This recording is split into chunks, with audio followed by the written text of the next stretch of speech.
All right, this guy is totally out of sync, in my opinion, with American culture and New York culture, but who knows? Dr. Zuhdi Jasser joins us, president of the American Islamic Forum for Democracy, and Azra Nomani, co-founder of the Clarity Coalition, and her book, Woke Army, the Red-Green Alliance That Is Destroying America's Freedom. Welcome to you both. And Azra, first to you, if you don't mind, what do you make of this guy, and what usually I thought people tried to kind of assimilate in American culture. He's defiantly not doing so. Yeah, it was wonderful listening to Harmeet Dillon speak just a moment ago, because she captures the battle that we are in today. The red represents the Marxist socialist communists that are a part of American fabric now.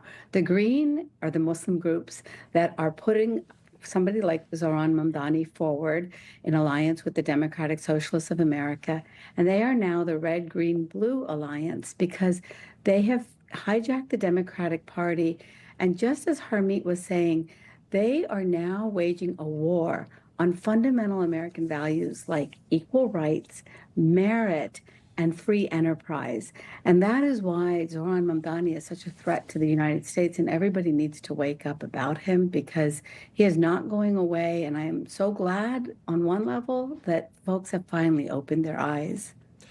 Well, I'd like them to open their eyes and defeat him at the ballot box. Dr. Zuhdi Jasser, that's looking somewhat unlikely at this moment, but anything can happen in politics.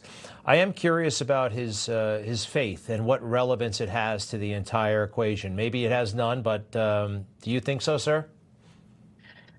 Well, I think his political bent, if you will, is a very prominent one within the Muslim faith, which is political Islam or theocratic Islam, Islamism, if you will. And he's part of that tribalism that believes in socialism and takes away property rights, and the large movements that run Iran, and whether it's the Muslim Brotherhood in Egypt, the Islamic Republic of Pakistan. These are massive movements. And as an American, I can recognize the fact that our country was founded on that fight against theocracy. So Islam is only 1,450 years old and hasn't gone through that defeat of theocracy. And he, in one person, sort of embodies that tribalism, that collectivism that ultimately our founding fathers fought against. And they pushed away the theocrats. And we in the Muslim community have sort of been getting, you look at the DEI programs and all these others. He capitalizes, Mamdani capitalizes on identity politics and giving Muslims a participation trophy, all the while he condones terrorism. He basically doesn't even recognize Israel as a virulent anti-Semite, and he hates everything that America stands for. But this really should highlight for your viewers and for Americans what the battle is and why we need Muslims on the forefront, on the front line, that can define what America is and lead this battle, just as Ezra has and so many others have in our Clarity Coalition. So, to the left, especially liberals born and raised in America, this seems awfully cool, countercultural. But I don't know if they actually know what they're signing up for. Mamdani has ties to Uganda. Take a look at this, please. I hear you, and I agree. I'm going back to Uganda. I'm headed there in a personal capacity to celebrate Rama and I's marriage with our family and friends. But I do want to apologize to the haters, because I will be coming back.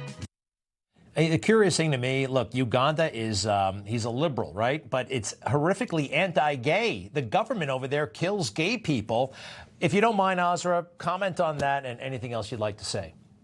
Yeah, I mean, this is the ultimate irony. The far left, who call themselves progressive, are aligned with people who are putting forward very illiberal, un-American values. They are not values of equal rights or, justice. Women are sent through the back doors of mosques in so many of these establishments that are now supporting Mamdani.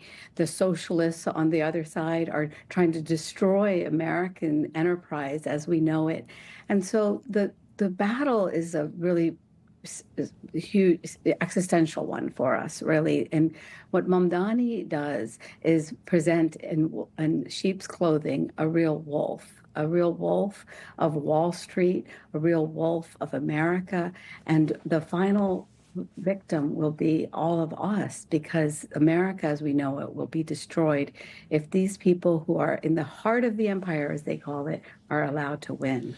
Thank you. And Dr. Zuhdi Jasser, I have a feeling that mainstream dominant media, they are afraid to treat this individual like, you know, a regular candidate, because there is a fear that they will appear prejudiced or racist, or, you know, there are certain things that are kind of hands off. And one of them apparently is a radical Islamist who was born in Uganda. And that's the point of the far left, is that they actually have a bigotry of low expectations. And we've been calling that out in congressional hearings across universities, where we try to speak and say that it's actually the Islamist tribalists that are actually bigots, that say that, well, these are the folks that need to speak for Muslims, and we won't hold them accountable for getting votes in mosques where women have no voice, where they are living in the 13th century here in America. And you look in Dearborn and elsewhere, there are mosques that just are incompatible with Western values, with American values, with free markets. And why socialism runs rampant, it's because they're not held accountable for those ideas. And really, if he gets elected representing the Democratic Party, it tells you so much about how radicalized the Democratic Party in America has become. Well, let's see. All right. We've got a couple of months left, and anything can happen. Dr. Zuhdi Jasser, thank you very much. From the American Islamic Forum for Democracy, and Azra Nomani from the Clarity Coalition, claritycoalition.org. We thank you very, very much. To be continued both, and we'll be right back.